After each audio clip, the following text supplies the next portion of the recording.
오늘 하나님의 말씀은 고린도전서 7장 25절에서 40절 말씀입니다.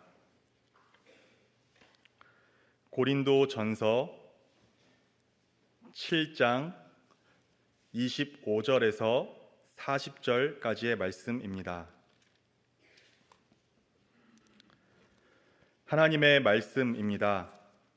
처녀에 대하여는 내가 주께 받은 계명이 없으되 주의 자비하심을 받아서 충성스러운 자가 된 내가 의견을 말하노니 내 생각에는 이것이 좋으니 곧 임박한 환난으로 말미암아 사람이 그냥 지내는 것이 좋으니라. 네가 아내에게 매였느냐 노이기를 구하지 말며 아내에게서 노였느냐 아내를 구하지 말라. 그러나 장가가도 죄 짓는 것이 아니요 처녀가 시집가도 죄 짓는 것이 아니로되 이런 이들은 육신에 고난이 있으리니 나는 너희를 아끼노라. 형제들아 내가 이 말을 하노니 그때가 단축하여진 고로 이후부터 안에 있는 자들은 없는 자 같이 하며 우는 자들은 울지 않는 자 같이 하며 기쁜 자들은 기쁘지 않은 자 같이 하며 매매하는 자들은 없는 자 같이 하며 세상 물건을 쓰는 자들은 다 쓰지 못하는 자 같이 하라. 이 세상의 외형은 지나감이니라. 너희가 염려 없기를 원하노라. 장가가지 않은 자는 주의를 염려하여 어찌하여야 주를 기쁘시게 할까 하되 장가간 자는 세상 일을 염려하여 어찌하여 아내를 기쁘게 할까 하여 마음이 갈라지며 시집가지 않은 자와 처녀는 주의 일을 염려하여 몸과 영을 다 거룩하게 하려 하되 시집간 자는 세상 일을 염려하여 어찌하여야 남편을 기쁘게 할까 하느니라. 내가 이것을 말함은 너희의 유익을 위함이요 너희에게 올무를 놓으려 함이 아니니 오직 너희로 하여금 이치에 합당하게 하여 흐트러짐이 없이 주를 섬기게 하려 함이라. 그러므로 만일 누가 자기의 약혼녀에 대한 행동이 합당하지 못한 줄로 생각할 때 그 약혼녀의 홍기도 지나고 그같이 할 필요가 있거든 원하는 대로 하라. 그것은 죄 짓는 것이 아니니 그들로 결혼하게 하라. 그러나 그가 마음을 정하고 또 부득이한 일도 없고 자기 뜻대로 할 권리가 있어서 그 약혼녀를 그대로 두기로 하여도 잘하는 것이니라. 그러므로 결혼하는 자도 잘하거니와 결혼하지 아니하는 자는 더 잘하는 것이니라. 아내는 그 남편이 살아있는 동안에 매여 있다가 남편이 죽으면 자유로워 자기 뜻대로 시집갈 것이나 주 안에서만 할 것이니라. 그러나 내 뜻에는 그냥 지내는 것이 더욱 복이 있으리로다. 나도 또한 하나님의 영을 받은 줄로 생각하노라. 아멘.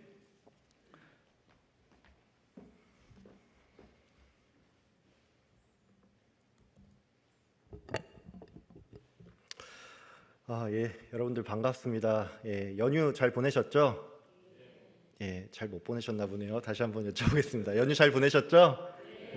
지난주 목요일부터 어제까지 해서 굉장히 긴 연휴였고 또 먼 길을 다녀오신 분도 계실 텐데 서로 반갑다는 의미로 이제 앞뒤 좌우로 잘 오셨습니다 하고 인사 나누겠습니다. 잘 오셨습니다. 잘 오셨습니다. 한 번만 더 인사할게요. 그리스도의 신부로 살기 바랍니다. 그리스도의 신부로 살기 바랍니다. 아멘. 오늘은 그리스도의 신부로 사는 삶이라는 제목으로 함께 말씀을 좀 나누도록 하겠습니다. 여러분 혹시 지난주 수요 예배 설교 제목 기억나는 분 계십니까? 다들 아시는데 대답을 안 하시는 거죠? 여러분이 잘 기억을 하시겠지만 지난주의 설교 제목은 슬기로운 결혼 생활이었습니다. 지난주에는 우리가 이제 슬기로운 결혼 생활이라는 제목으로 이 성도의 올바른 결혼 생활은 어떤 건지에 대해서 좀 알아보고 이제 여기서 좀 더 나가서 이 본문은 단지 고린도 교회를 질책하기 위해서 작성한 것이 아닌 성도를 긍휼히 여겨서 그들을 바로 세우기 원하는 이 하나님의 마음이 있고 또 그래서 우리들 또한 이 은혜를 의지하면서 주님께 나아가야 한다는 것을 배웠죠. 오늘은 지난 시간에 이어서 역시나 결혼이라는 주제를 가지고 이제 나머지 7장 후반부를 좀 살펴보도록 하겠습니다. 본문에 앞서 제가 여러분께 먼저 두 가지 이야기를 좀 드리겠습니다. 여러분 혹시 3대 악처라는 말 들어본 적 있습니까? 다 있으시죠? 이 3대 악처라는 말은 이제 이 세상에서 아주 대표적으로 나쁜 3명의 아내를 말하는데 교회를 다니신 분들은 이 3대 악처 중에 욥의 아내가 포함이 된다라고 생각을 하는데 일반적으로 알려진 이 3대 악처는 소크라테스의 아내인 크산티페, 모차르트의 아내인 콘스탄트, 그리고 톨스토이의 아내인 소피아를 지칭합니다. 이 중에서 제가 소크라테스의 아내인 크산티페에 대한 이야기를 좀 드리겠습니다. 소크라테스의 아내인 크산티페는 그 남편인 소크라테스에게 말을 함부로 하면서 또 남편을 자주 무시를 했는데, 그래서 크산티페는 그 시대에도 이미 악처로 사람들에게 잘 알려져 있었습니다. 그런 이유로 어느 날 소크라테스의 제자들은 이제 소크라테스를 딱 찾아와서 이런 질문을 했다고 합니다. 스승님, 결혼을 하는 게 좋습니까? 안 하는 게 좋습니까? 이 질문에 소크라테스는 모두의 예상을 깨고 결혼은 하는 것이 좋네 라고 이렇게 답변을 했다고 합니다. 이 답변이 의아했던 제자들은 이제 소크라테스에게 왜 결혼을 하는 것이 좋습니까? 라고 다시 물었는데, 소크라테스는 이에 좋은 아내를 만나면 삶이 행복해지고 나쁜 아내를 만나면 나처럼 철학자가 될 수 있기 때문이네, 이렇게 대답을 했다고 합니다. 여러분은 방금 이 이야기를 들으면서 어떤 생각이 드셨습니까? 나도 좋은 철학자가 되기 위해서 나쁜 배우자를 만나야겠다, 뭐 이런 생각을 하셨습니까? 예, 당연히 아니겠죠. 우리들은 이 이야기를 들으면서 대부분은 안 좋은 배우자를 만날 바에야 차라리 결혼을 하지 않는 게 좋겠다라는 그런 생각을 할 것입니다. 반면에 여러분이 이 이야기를 듣는다면 여러분의 생각이 조금 달라질 수 있습니다. 제가 예전에 그 한 영화제 시상식에서 이 어떤 배우의 수상소감을 들은 적이 있는데, 그 배우가 이런 말을 하더라고요. 자신이 오랜 시간 거의 무명으로 지내다가 이번에 자신이 출연한 영화가 크게 흥행을 하면서 이렇게 나무조연상까지 받게 됐는데, 자기가 이렇게 상을 받게 된 가장 큰 까닭은 바로 아내의 내조 때문이라는 것입니다. 이 배우는 자기의 아내 또한 역시나 자신처럼 본업이 배우였는데, 아내는 자신을 위해서 본인의 연기도 포기를 하고 집에서 아이들을 돌보느라 또 다 밖에서 돈을 버느라 굉장히 많은 고생을 했다는 겁니다. 이 배우는 자신이 오랜 시간 무명으로 있다 보니까 경제적으로도 많이 힘들고 또 아내에게 면목이 없어서 연기를 포기하는 건 아닌가 이런 고민을 했는데, 그때마다 아내가 자기한테 다가와서는 여보, 내가 집안 살림이랑 애들은 책임을 질 테니까 여보는 그냥 연기나 열심히 하세요, 뭐 이렇게 응원을 해줬다는 겁니다.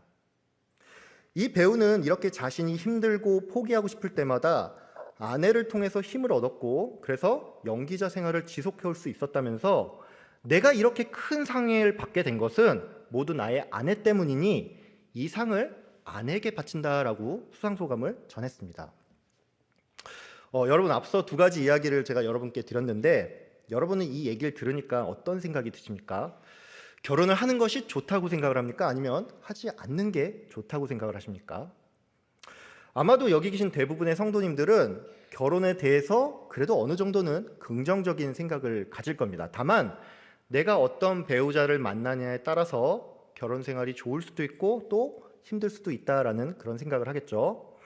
참고로 이 세상은 결혼에 대해서 크게 두 가지 시선이 있습니다. 하나는 결혼을 장려하는 입장이고, 또 하나는 결혼하는 것이 여러모로 좋지 않다는 입장입니다. 지난주에 명절이 있었으니까 하는 말인데, 여러분, 우리가 명절날 가족들끼리 모이면 이제 그 중에 결혼 정년기인 사람이 있을 때, 너는 결혼 언제 할 거니? 만난 사람은 있고, 뭐 이런 말들을 하고 또 듣지 않습니까? 이 말을 듣는 당사자는 이게 굉장히 큰 스트레스가 될 수가 있고, 또 이런 이유로 명절날 가족 모임에 일부러 빠지기도 하는데, 요즘은 그래서 비교적 이런 말을 좀 자제하는 편입니다. 다만 대체로 연세가 조금 있으신 분들은 결혼에 대해서 긍정적으로 생각을 하고 결혼은 반드시 해야 한다는 그런 생각이 좀 있는 편입니다. 반면에 요즘은 비혼주의라는 게 또 유행을 하고 있습니다. 여러분, 지금 우리나라의 평균 초혼 연령이 어떻게 되는지 아십니까? 남자는 평균 34세이고 여자는 평균 31세라고 합니다. 세계적으로 볼 때 우리나라는 아시아에서는 가장 늦게 결혼하는 나라이고, 세계 전체를 보더라도 10손가락 안에 들어갈 정도입니다. 여러분도 기억을 하시겠지만 2000년도 이전만 하더라도 20대에 결혼하는 사람들이 많았고 또 그 이전 세대는 20대 중반만 해도 결혼하는 사람들이 많았습니다. 근데 요즘 사람들이 이렇게 결혼을 늦게 하는 이유는 여러 가지 사회적인 이유 때문에 그렇습니다. 다른 예를 들어서 내 집 마련이라든지 육아 같은 이 현실적인 이유 때문인가 하면은 특히나 여자분들은 출산 이후에 이 경력이 단절되는 문제가 있기 때문에 갈수록 사람들이 이 결혼을 미루는 그런 경향이 생겼다는 것이죠. 근데 이게 좀 더 심해지다 보니까 이제는 결혼하지 말아야 한다는 비혼주의가 이 젊은 사람들을 중심으로 유행할 정도가 됐습니다. 앞서 살펴본 것과 같이 세상은 이렇게 결혼에 대해서 장려하는 사람이 있는가 하면 또 아예 비혼주의처럼 결혼을 하지 말아야 한다는 입장도 있는데 여기 계신 우리 성도님들이 다 성도니까 이제 성경이 뭐라고 말을 하는지도 알아봐야겠죠. 성경은 결혼에 대해서 좋은 것으로 말하고 있는데 그 이유가 뭐냐면 하나님께서 인간을 창조하고 나서 인간에게 준 지상 명령이 생육하고 번성하라이기 때문입니다. 근데 여러분, 하나님께서 명령하신 이 생육하고 번성하라는 말은 우리가 결코 나의 어떤 욕심과 본능에 따라서 아무와 막 관계를 맺고 또 누구의 자녀인지도 모르는 그런 아이들을 막 낳으라는 말이 아닙니다. 이 생육하고 번성하라는 것은 한 사람이 역시나 한 사람을 만나서 결혼이라는 제도 안에서 이루어지는 것입니다. 창세기 2장은 그래서 이렇게 말을 합니다. 사람이 혼자 사는 것이 좋지 아니하니 내가 그를 위해 돕는 배필을 지으리라. 그러므로 사람이 그 아버지와 어머니를 떠나 그 아내와 합하여 한 몸이 될지니 그들의 육체가 하나됨이라. 즉 하나님은 사람이 독신으로 사는 것이 아닌 배우자를 만나서 그와 결혼 생활을 하며 그 안에서 생육하며 번성할 것을 우리에게 명령을 했다는 것이죠. 근데 성경이 이처럼 결혼을 장려한다는 것을 알고 보니까 오늘 우리가 읽은 이 고린도전서 7장은 어쩐지 좀 이상하게 느껴질 수가 있습니다. 왜냐하면 오늘 본문을 좀 읽다가 보면 결혼에 대해서 이 바울이 살짝 부정적인 느낌이 들기 때문입니다. 바울은 오늘 편지에서 결혼하는 자는 육신의 고난이 따를 것이다 라는 말을 하는가 하면 결혼한 자는 자신의 배우자를 기쁘게 하기 위하여 마음이 갈라지고 또 세상 일을 염려하게 된다라는 그런 말을 했습니다. 물론 바울은 결혼하는 게 죄가 아니며 결혼하는 것도 나름 잘하는 일이다라고 말을 하는데 문제는 그 이후에 다시 하지만 독신으로 사는 게 더 좋다고 말을 한다는 것이죠. 이것은 마치 한 6대4 정도의 느낌으로 결혼보다는 독신을 좀 더 지지하는 그런 느낌이 든다는 것입니다. 그럼 여러분, 바울은 정말로 독신을 권장하는, 즉 다른 말로 결혼에 대해서 조금 부정적인 시각을 가지고 이 편지를 쓴 걸까요? 여러분 궁금하시죠? 예. 오늘은 그래서 바울이 정말로 이걸 말하려고 했는지 이 관점에서 본문을 좀 살펴보겠습니다. 먼저 제가 25절을 읽어보겠습니다.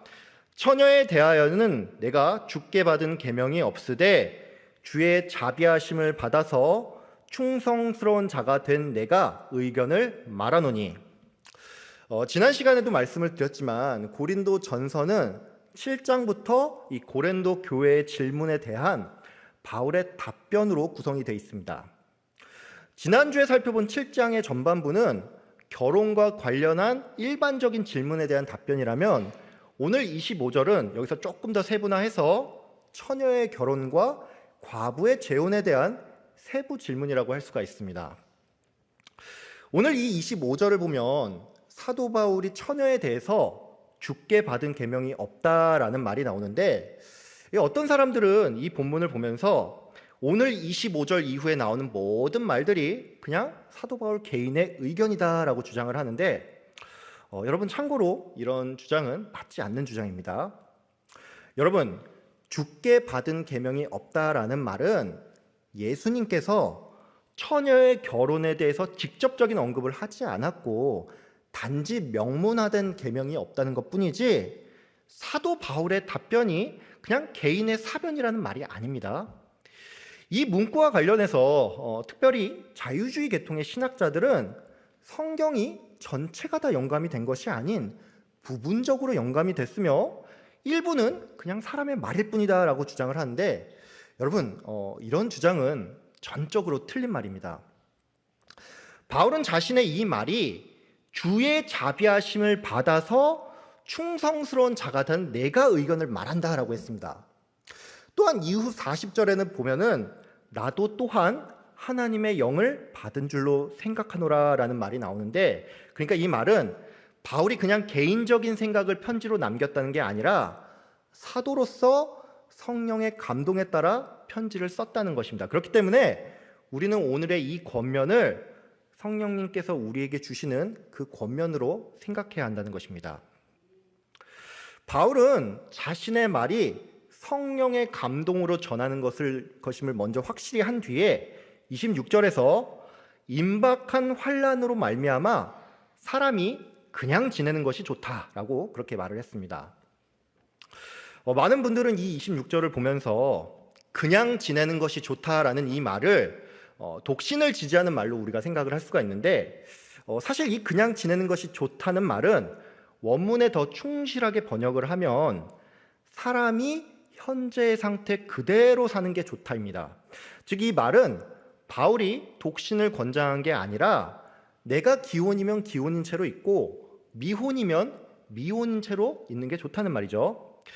근데 제가 이렇게 말씀을 드려도 그러면 미혼인 사람은 결혼을 안 하는 게 좋다는 말이니까 결국은 독신을 더 권장하는 거 아닙니까? 뭐 이렇게 생각을 할 수가 있는데, 그래서 우리가 오늘 본문에서 좀 주목할 부분은 이후 40절까지 이어지는 모든 바울의 권면이 임박한 환난을 전제로 하고 있다는 것입니다.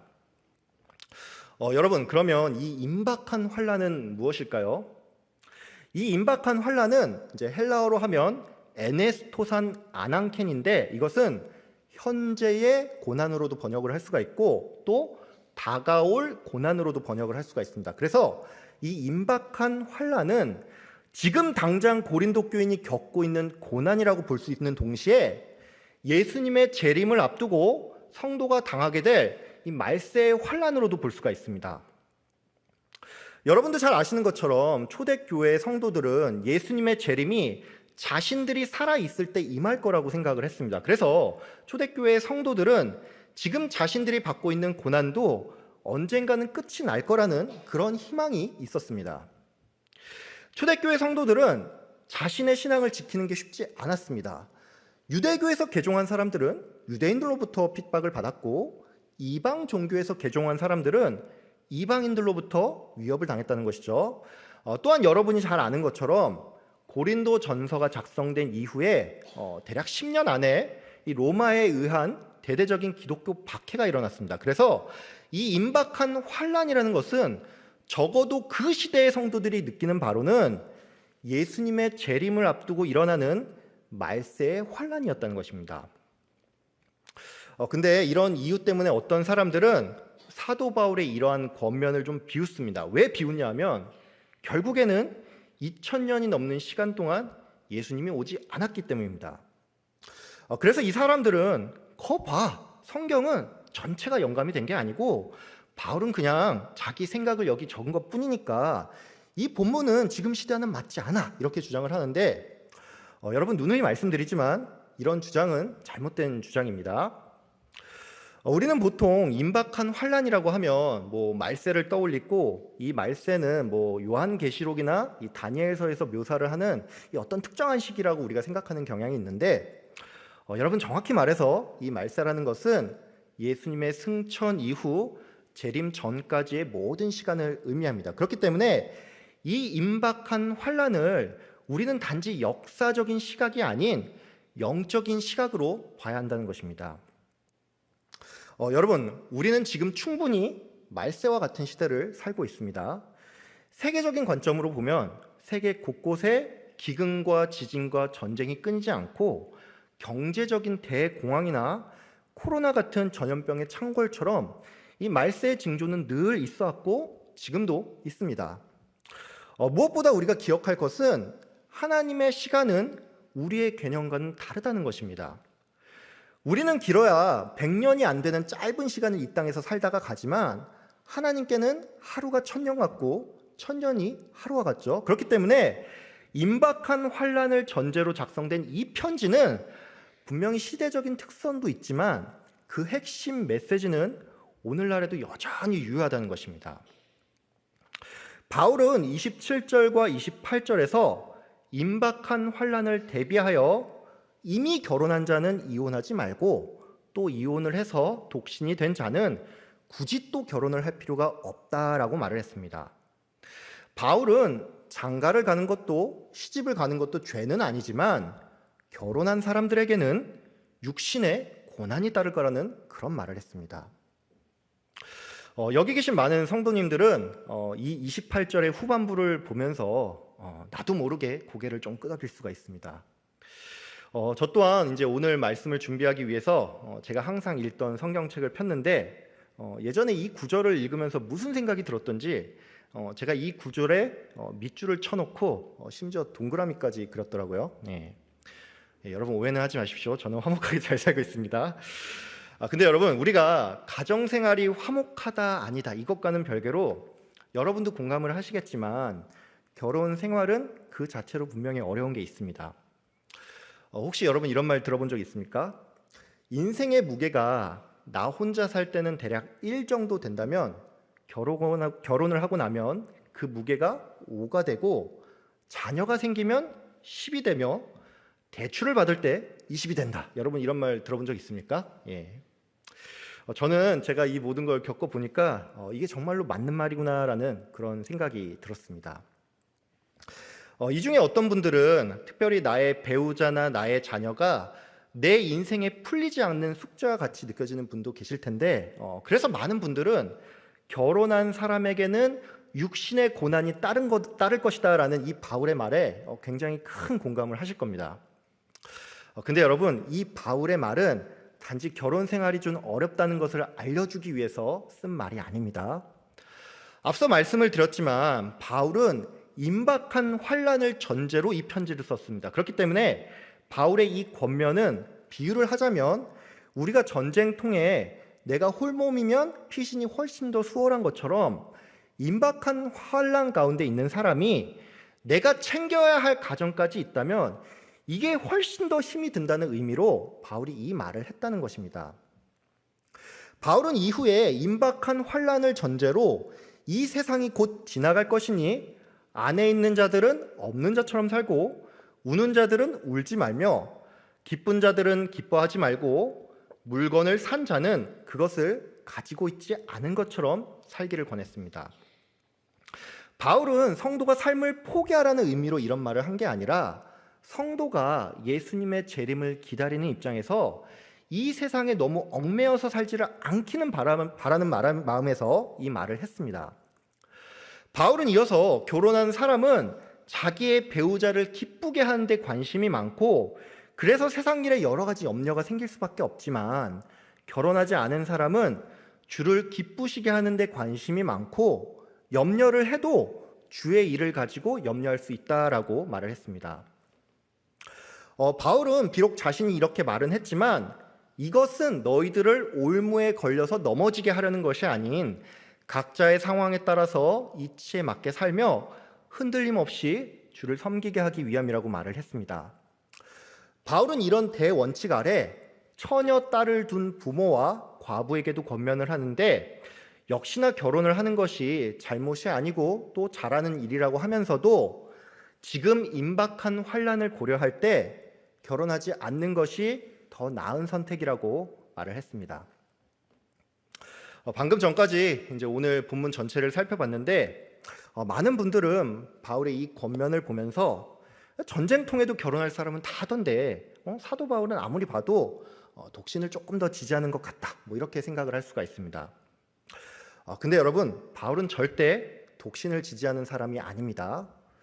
바울은 디모데전서 4장에서 양심의 화인을 맞아서 외식하고 거짓말하는 자들이 혼인을 금한다라고 했습니다. 여러분, 이 말이 무슨 말이죠?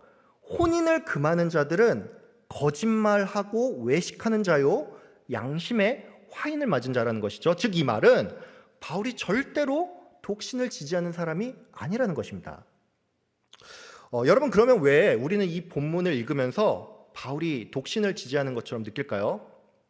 이것은 앞서도 살펴봤지만 바울이 이 고린도 교회에 임박한 환난을 생각을 해서 성도를 아끼는 마음으로 이 말을 했기 때문입니다.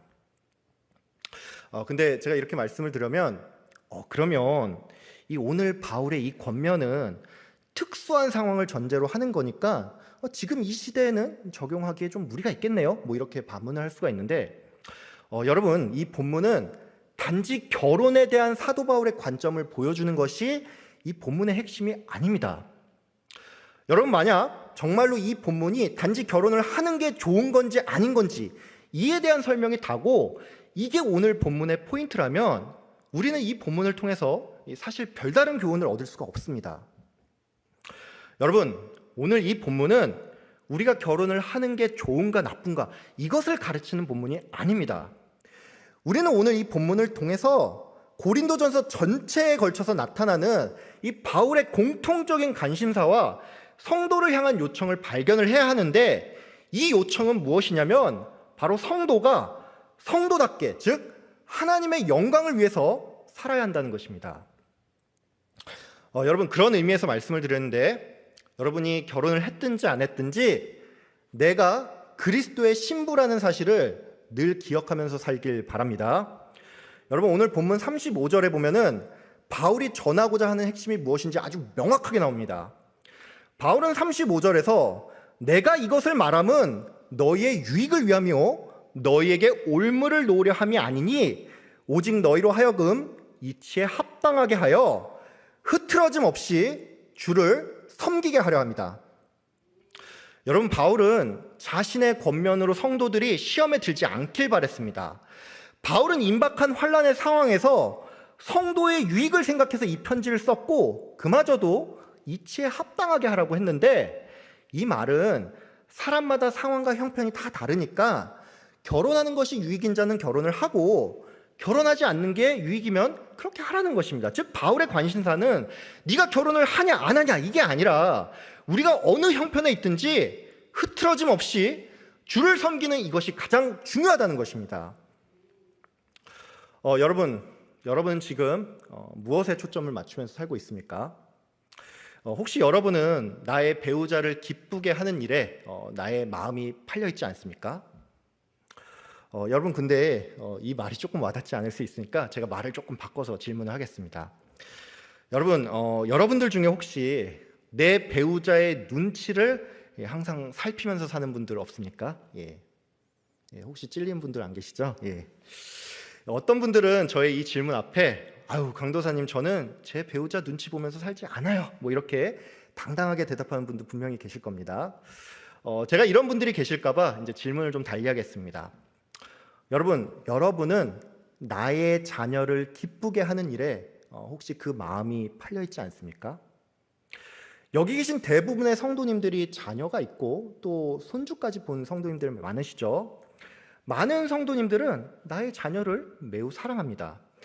그래서 보통 우리가 여러분의 자녀와 여러분의 남편이 물에 빠졌을 때 구명조끼가 하나밖에 없다면 이것을 누구를 위해 쓰겠습니까? 라는 그런 질문을 받을 때 우리는 100이면 100, 내 자녀를 위해서 쓰겠다라고 말을 합니다. 그러면서 내 남편은 알아서 밖으로 잘 나올 겁니다. 뭐 이렇게 말을 하죠.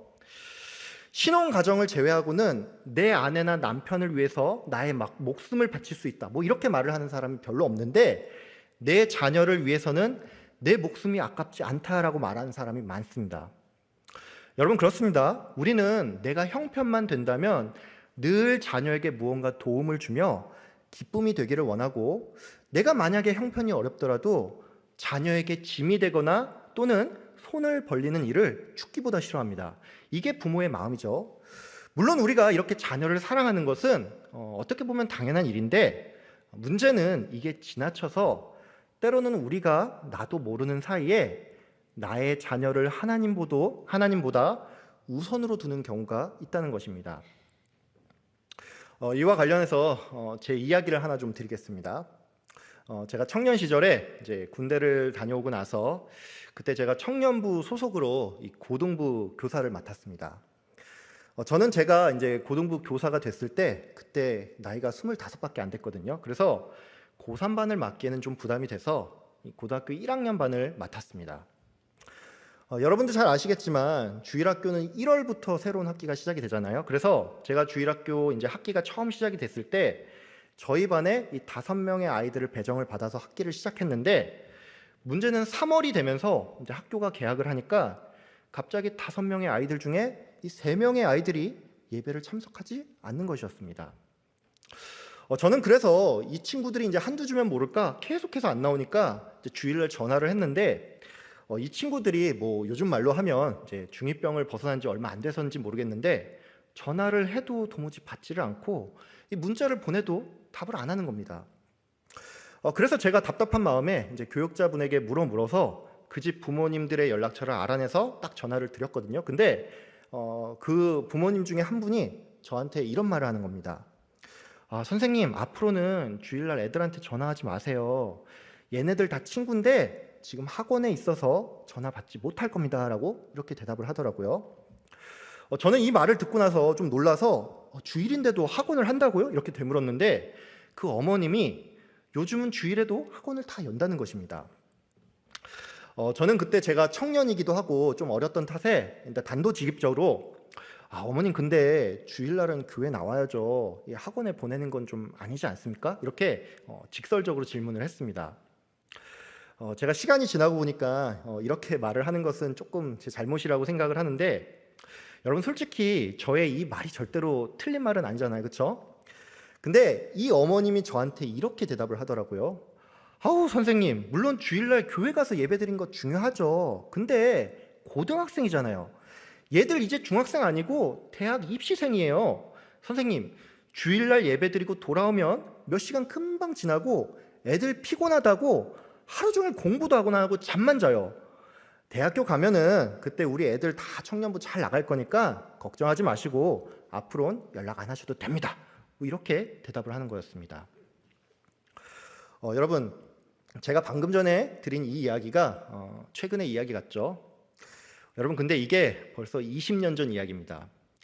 여러분, 요즘은 더 심하면 심했지 지금이 그때보다 나아진 게 없습니다. 저는 그런 의미에서 외계인들로 구성된 중등부와 어른인 척하지만 생판 아이돌로 구성된 이 고등부를 제가 맡지 않는다는 사실이 얼마나 감사한지 모릅니다. 여러분, 제가 여러분께 질문을 하나 드리겠습니다. 여러분, 방금 전에 이야기한 그 고등학생 친구들 대학교 가서 청년부 나왔을 것 같습니까? 예. 여러분도 예상을 하겠지만 그 친구들은 고등학생 때부터 예배를 빠지더니 이게 버릇이 돼서 아예 교회를 떠났습니다. 여러분, 근데 제가 정말로 기가 막힌 게 뭔지 아십니까? 그때 저랑 통화를 했던 그 어머님 중에 한 분이 나중에 시간이 지나서 애가 대학생이 됐을 때 이 교회에 제출한 기도 제목을 보니까 자기 자녀가 교회에 잘 나오면 좋겠다는 이런 기도 제목을 제출을 하더라고요. 여러분, 물론 저도 부모된 입장에서 자녀의 구원이 정말로 중요하니까 이런 기도 제목 내놓을 수 있고, 또 그 성도님이 시간이 조금 지나서 변했을 수도 있죠. 하지만 저는 그때 제가 어려서 그랬을 수도 있지만 이 성도님이 결국엔 하나님보다 자녀를 더 사랑하기 때문에 어떤 날은 예배를 타협을 하면서도 내 자녀의 구원은 소중하니까 이런 기도 제목을 내놨구나, 이런 생각밖에 들지 않았습니다. 여러분, 우리가 내 배우자나 내 자녀 또는 그게 무엇이라도 하나님보다 더 사랑하는 것이 있다면 이것은 우리가 내가 그리스도의 신부라는 사실을 잊고 사는 것입니다. 여러분, 여러분에게 있어서 가장 큰 관심사는 무엇입니까? 내 가정이, 나의 사업이 혹시 여러분의 가장 큰 관심사는 아닙니까? 여러분, 혹시 나의 취미 생활과 행복을 나의 가장 우선순위로 두면서 살고 있지는 않습니까? 여러분, 그렇다면 우리는 지금 나의 신분이 그리스도의 신부라는 사실을 잊고 사는 것입니다. 여러분 모두 내가 그리스도의 신부임을 늘 기억하면서 살기 바랍니다. 내가 그리스도의 신부라는 사실은 결혼한 사람이 자기 배우자의 기쁨을 위해서 노력을 하는 것처럼 우리가 성도로서 하나님을 기쁘시게 하는 일에 내 모든 마음을 집중해야 한다는 것입니다. 여러분, 바울은 이 결혼의 문제에 대해서 내가 이것을 말함은 너희가 흐트러짐 없이 주를 섬기게 하려 함이라 라고 말을 했습니다. 바울은 이런 한결같은 관점에서 고린도 교인들의 질문에 답을 했고, 우상에게 바친 제물을 먹어도 되는지에 대한 질문에 대해서도 네가 먹든지 마시든지 무엇을 하든지 다 하나님의 영광을 위하여 하라라고 이렇게 말씀했습니다. 여러분, 그렇습니다. 우리는 모두 그리스도의 신부입니다. 그러니까 여러분 모두 나의 본분을 기억하면서 하나님의 영광을 위해서 살아가는 여러분 다 되길 바랍니다. 어느 상황과 형편에 있든지 주님을 생각하면서 또 나의 신랑 되신 주님을 통해서 이 세상이 줄 수 없는 큰 기쁨 가운데 살아가는 여러분 되시길 주의 이름으로 축복하며 기도합니다.